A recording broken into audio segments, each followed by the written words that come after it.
So the question was asked, what do we think Tater's sentence is going to be? What was the plea deal?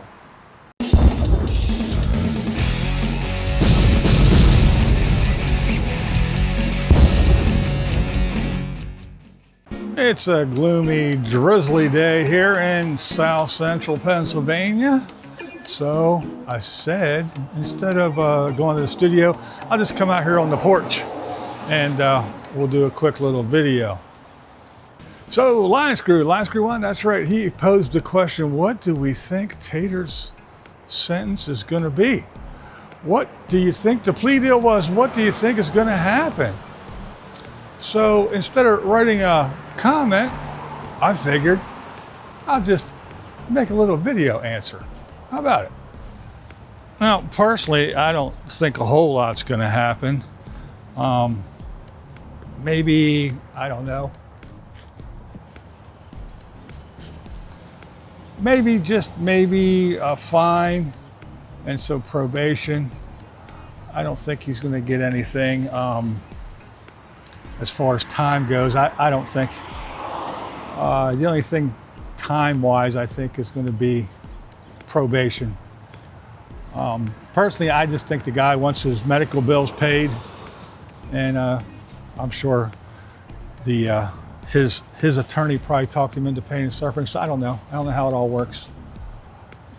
But my question is this, and maybe somebody more knowledgeable about the situation and the subject than I can either leave a comment or something, or maybe Linescrew would know and leave a comment or make a video.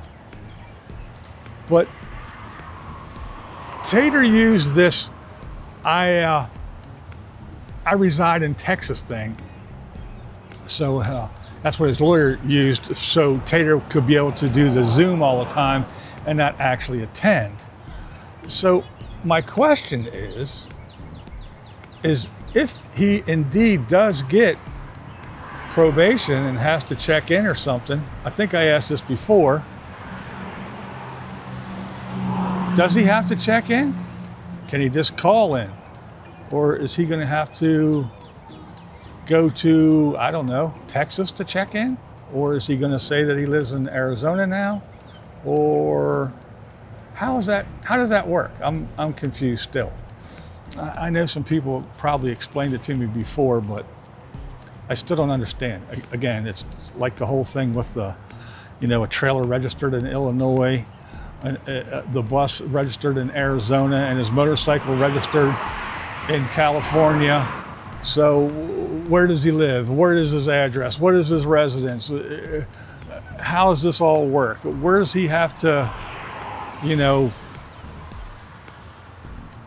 fulfill his sentence if it's, again, a probation thing? Will it be in Arizona? Will it be in Texas? Where he lives? I don't know. How does it work? I don't know. But yeah, I don't think a whole lot's going to happen. His buddy that he did the little motorcycle trip with, he left a comment on one of my videos assuring me that it's all going to be over soon, and nothing happened. So, but we know how some of those folks are. They have no idea who they're dealing with. They believe everything Tater says. Anybody that was on my live stream on Thursday, they know that Tater tells stories, fabricates stuff, makes all kinds of shit up. And we went through it a million times before with the poor kid who bumped into a virtually indestructible trash can. Tater had to get him fired, and all that shit. I don't want to go over and rehash it again, but these people that see him do this and that, and the whole TIG thing, we talked about that on Thursday as well, and the Lola thing, the Carolyn thing, and all the shit that he does and has done and will continue to do. But they'll still make excuses and stick up for him. So again, his buddy reassured me that it's all going to be over and that nothing really happened. So just like Linescrew said, leave your comments below. What do you think? Tater's going to get, if anything? And if you know, again, how does this all work since he's a resident of Texas? Or is he still a resident of Texas? He used that excuse, well, I own property in Arizona. Well, he don't own property in Arizona anymore. So how does it all work? And that's another thing that people have been saying. They've been mentioning and noticing in his videos. He, now twice that I caught anyway, in different videos, that he mentions things like, oh, that would look good on the property, or this would be, you know, beneficial for the property. And then he said, oh, well, we don't have property. So do you think he secretly has property? Personally, I think it's just wishful thinking. And wishful thinking and forethought, I guess, because you know they're going to get property again sometime. But some people seem to think that he already has property, and he's slipping up and mentioning about, oh, that would look good on the property. Again, I think it's just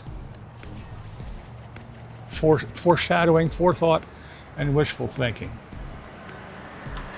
And anybody who's a member, tonight we're going to have a little members only live stream. We're going to talk about the the laptop story of the infamous burglary in the Arizona motel, and this whole ordeal about the laptop and how it was donated or sold or whatever to Goodwill.